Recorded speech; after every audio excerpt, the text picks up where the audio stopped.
ಇನ್ನಿವತ್ತು ಸದನದಲ್ಲಿ ಗ್ಯಾರಂಟಿ ಯೋಜನೆಗಳ ಅನುಷ್ಠಾನಕ್ಕೆ ಸಮಿತಿ ಮಾಡಿರುವ ವಿಚಾರ ದೊಡ್ಡ ಕೋಲಾಹಲಕ್ಕೆ ಕಾರಣ ಆಯಿತು. ಸರ್ಕಾರದ ದುಡ್ಡನ್ನ ಈ ರೀತಿಯಾಗೂ ಪೋಲ್ ಮಾಡಬಹುದಾ ಅನ್ನುವಂತ ರೀತಿಯಾಗಿ ಚರ್ಚೆಗಳು ನಡೆಯಿತು. ಅದರ ಮೇಲೆ ಬೆಳಕು ಚೆಲ್ಲೋ ಪ್ರಯತ್ನವೂ ಕೂಡ ಆಯಿತು. ಏನಿದ್ ಗಲಾಟೆ, ಬನ್ನಿ ರಿಪೋರ್ಟ್ ಅಲ್ಲಿ ನೋಡ್ಕೊಳ್ಳೋಣ. ಕಾಂಗ್ರೆಸ್ ಕಾರ್ಯಕರ್ತನ ಅಪಾಯಿಂಟ್ ಮಾಡಿದ್ದಾರೆ. ಡಿ.ಕೆ. ಶಿವಕುಮಾರ್ ಅವರ ಅಧ್ಯಕ್ಷರಾದ್ಮೇಲೆ ಸರ್ಕಾರಕ್ಕೂ ಕಾಂಗ್ರೆಸ್ ಪಾರ್ಟಿಗೂ ವ್ಯತ್ಯಾಸನೇ ಇಲ್ಲ. ಭಿಕ್ಷೆ ಬೇಡಿ ಕೊಡ್ಲಿ ಕಾಂಗ್ರೆಸ್ ಅವ್ರು ತಗೊಂಡೋಗಿ. ನಮ್ಮ ಮೇಲೆ ಅಪನಂಬಿಕೆ ಇದೆಯಾ? ನಮ್ಮ ಅಧ್ಯಕ್ಷತೆಯಲ್ಲಿ ನಮ್ ಕೊಡಿ. ಈ ತರ ಮನೆ ಆಳ ಕೆಲಸ ಮಾಡಿರೋದು ಫಸ್ಟ್ ಇವರೇ. ಕ್ಷಮೆ ಕೇಳಬೇಕು. ಅವ್ರೇನು ಪರ್ಮನೆಂಟ್ ಗಿರಾಕಿ ಅಂತ ತಿಳ್ಕೊಂಬಿಟ್ಟವ್ರು. ಮಸೀದಿಗಳು ಉದ್ಧಾರ ಎಷ್ಟಾಯ್ತು ಮಂಕುತಿಮ್ಮ ಪಾಟೀಲ್ ಅವರು ಪ್ರಸ್ತಾವನೆಯನ್ನು ಮಾಡಿದ್ದಾರೆ. ಗ್ಯಾರಂಟಿ ಗುದ್ದಾಟ ವಿಧಾನಸಭೆಯಲ್ಲಿ ಇವತ್ತು ಗದ್ದಲ ಕೋಲಾಹಲಕ್ಕೆ ಕಾರಣವಾಗಿದ್ದು ಇದೇ ಗ್ಯಾರಂಟಿ ವಿಚಾರ. ಅದೇನು ಅಂದ್ರೆ ಗ್ಯಾರಂಟಿ ಯೋಜನೆಗಳ ಅನುಷ್ಠಾನಕ್ಕೆ ಜಿಲ್ಲಾ ಮತ್ತು ತಾಲೂಕು ಮಟ್ಟದಲ್ಲಿ ಅಧ್ಯಕ್ಷರು ಸದಸ್ಯರಾಗಿ ಕಾಂಗ್ರೆಸ್ ಕಾರ್ಯಕರ್ತರನ್ನ ನೇಮಿಸಲಾಗಿದೆ ಅಂತ ವಿಪಕ್ಷಗಳು ಆರೋಪಿಸಿವೆ. ಈ ವಿಚಾರವನ್ನ ಜೆಡಿಎಸ್ ಶಾಸಕ ಎಂಟಿ ಕೃಷ್ಣಪ್ಪ ವಿಧಾನಸಭೆಯಲ್ಲಿ ಪ್ರಸ್ತಾಪ ಮಾಡಿದ್ರು. ಕಾಂಗ್ರೆಸ್ ಕಾರ್ಯಕರ್ತರಿಗೆ ಸರ್ಕಾರದ ಬೊಕ್ಕಸದ ಹಣ ಕೊಡ್ತಾ ಇರೋದು ಎಷ್ಟು ಸರಿ ಅಂತ ಕೇಳಿದ್ರು. ಏನು ಇಂಪ್ಲಿಮೆಂಟೇಷನ್ ಮಾಡ್ತಾರೆ ಗ್ಯಾರಂಟಿ, ಇದು ಸ್ಟೇಟ್ ಚೆಕ್ಕರ್ ಅಮೌಂಟ್. ಓಕೆ, ಸಂಬಂಧಪಟ್ಟ ಅಧಿಕಾರಿಗಳು ಮಾಡಬೇಕು ಅಥವಾ ಸ್ಥಳೀಯ ಶಾಸಕರ ಅಧ್ಯಕ್ಷರು ಇಂಪ್ಲಿಮೆಂಟೇಷನ್ ಮಾಡಬೇಕು. ಇವತ್ತೇನಾಗಿದೆ, ಕಾಂಗ್ರೆಸ್ ಕಾರ್ಯಕರ್ತನ ಅಪಾಯಿಂಟ್ ಮಾಡಿದ್ದಾರೆ. ಆ ಬಳಿಕ ನೇರವಾಗಿ ಡಿಕೆ ಟಾರ್ಗೆಟ್ ಮಾಡಿದ ಆರ್ ಅಶೋಕ್, ಡಿಕೆ ಶಿವಕುಮಾರ್ ಅಧಿಕಾರಕ್ಕೆ ಬಂದ ಮೇಲೆ ಕಾಂಗ್ರೆಸ್ಗೂ ಸರ್ಕಾರಕ್ಕೂ ವ್ಯತ್ಯಾಸ ಇಲ್ಲವಾಗಿದೆ, ಇಲ್ಲಿನ ದುಡ್ಡು ತಗೊಂಡು ಹೋಗಿ ಅಲ್ಲಿ ಹಾಕ್ತಾರೆ ಅಂತ ಹರಿಹಾಯ್ದ್ರು. ಡಿ.ಕೆ. ಶಿವಕುಮಾರ್ ಅವರ ಅಧ್ಯಕ್ಷರಾದ್ಮೇಲೆ ಸರ್ಕಾರಕ್ಕೂ ಕಾಂಗ್ರೆಸ್ ಪಾರ್ಟಿಗೂ ವ್ಯತ್ಯಾಸನೇ ಇಲ್ಲ. ಇಲ್ಲಿನ ದುಡ್ಡೆಲ್ಲ ಅಲ್ಲಿಗೆ ತಗೊಂಡೋಗ್ತಾರೆ. 187 ಕೋಟಿ ತಗೊಂಡು ಕಾಂಗ್ರೆಸ್ ಅವರು ಹಂಚಿದ್ರು, ಅಲ್ಲಿ ಬಳ್ಳಾರಿಯಲ್ಲಿ ಹಂಚಿದ್ರು. ಇಷ್ಟಕ್ಕೆ ಸುಮ್ಮನಾಗದ ಆರ್ ಅಶೋಕ್, ಕಾಂಗ್ರೆಸ್ ಕಾರ್ಯಕರ್ತರಿಗೆ ಬೇಕಾದ್ರೆ ಭಿಕ್ಷೆ ಬೇಡಿ ಹಣ ಕೊಡ್ಲಿ ಅಂತ ಕಿಡಿಕಾರಿದ್ರು.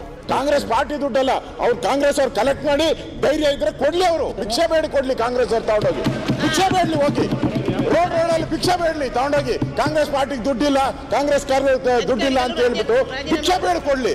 ನಮ್ಮ ಹಣ ತಗೊಂಡೋಗಿ, ನಾವು tax payers, we are the tax payers. Congress ಸರ್ಕಾರ ತಂದ ಕಾಂಗ್ರೆಸ್ ಕಾರ್ಯಕರ್ತರಿಗೆ ಸರ್ಕಾರಿ ಕಾರ್ಯಕ್ರಮಗಳನ್ನ ತಲುಪಿಸಲು ಹಕ್ಕಿದೆ ಅಂತ ಡಿಕೆ ಗುಡುಗಿದ್ರು. ಈಗ ಈ ಒಂದು ಸರ್ಕಾರ ತಂದಂತ ಕಾರ್ಯಕರ್ತರಿಗೆ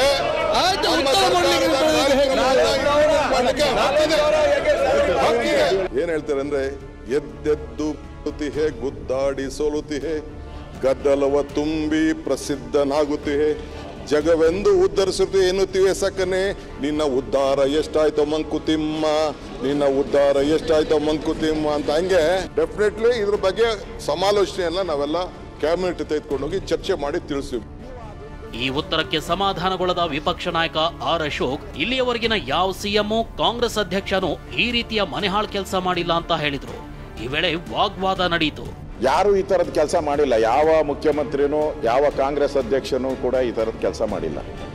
ಈ ತರ ಮನೆ ಆಳ ಕೆಲಸ ಮಾಡಿರೋದು ಫಸ್ಟ್ ಇವರೇ. ಮನೆ ಆಳ ಕೆಲಸ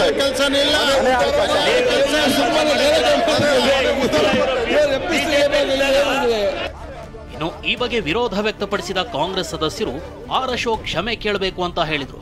ದಯವಿಟ್ಟು ಕರ್ನಾಟಕದ ಟ್ಯಾಕ್ಸ್ ವಾಪಸ್ ತಗೊಳ್ಳಿ, ಯಾವ್ದು ಹಳ್ಳಿಯವರು ಕ್ಷಮೆ ಕೇಳಬೇಕು. ಅವ್ರೇನು ಪರ್ಮನೆಂಟ್ ಗಿರಾಕಿ ಅಂತ ತಿಳ್ಕೊಂಬಿಟ್ಟವ್ರೆ. 3 ವರ್ಷ ಆದ್ಮೇಲೆ ನೀವು ಇರೋದೇ ಇಲ್ಲ. 2028ಕ್ಕೂ ನಾವು ಯಾರು ಇಲ್ಲೇ ಇಲ್ಲ, ಯಾರು ರಿಪೀಟ್ ಆಗಿಲ್ಲ. ಮಹಾರಾಷ್ಟ್ರದಲ್ಲಿ ಸಚಿವರ ಪಿಎಗಳಾಗಿ ಆರ್ಎಸ್ಎಸ್ ನವರನ್ನ ನೇಮಿಸಿಕೊಳ್ತಿದ್ದಾರೆ ಅಂತ ಪ್ರಿಯಾಂಕ್ ಖರ್ಗೆ ಹೇಳಿದ್ರು. ಈ ವೇಳೆ ಆಡಳಿತ ವಿಪಕ್ಷದವರ ಮಧ್ಯೆ ಗಲಾಟೆ ನಡೆಯಿತು.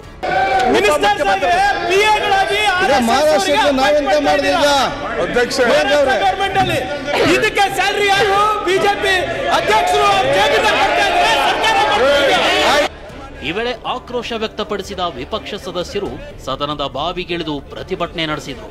ಅಣ್ಣಮ್ಮ ದೇವಸ್ಥಾನ, ಮಸೀದಿಗಳ ಮುಂದೆ ಹೋಗಿ ಭಿಕ್ಷೆ ಬೇಡ್ಲಿ ಅಂತ ಆರ್ ಅಶೋಕ್ ಹೇಳಿದ್ರು.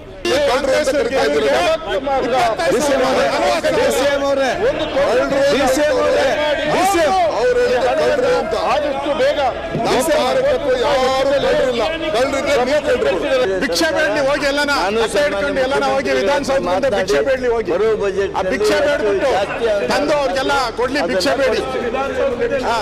ಹೋಗಿ ಎಲ್ಲಾರ ಮುಂದೆ ಭಿಕ್ಷೆ, ಅಣ್ಣಮ್ಮನ ದೇವಸ್ಥಾನ, ಮಸೀದಿಗಳು ಎಲ್ಲ ಹೋಗಿ.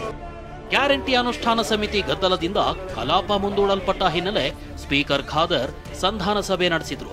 ಸದ್ಯ ಗ್ಯಾರಂಟಿ ಅನುಷ್ಠಾನ ಸಮಿತಿ ವಿಚಾರ ವಿಪಕ್ಷಗಳಿಗೆ ಅಸ್ತ್ರವಾಗಿದ್ದು ಈ ಸಮರ ಸದ್ಯಕ್ಕೆ ಮುಗಿಯೋ ಲಕ್ಷಣಗಳು ಕಾಣ್ತಿಲ್ಲ. Bureau report, TV9.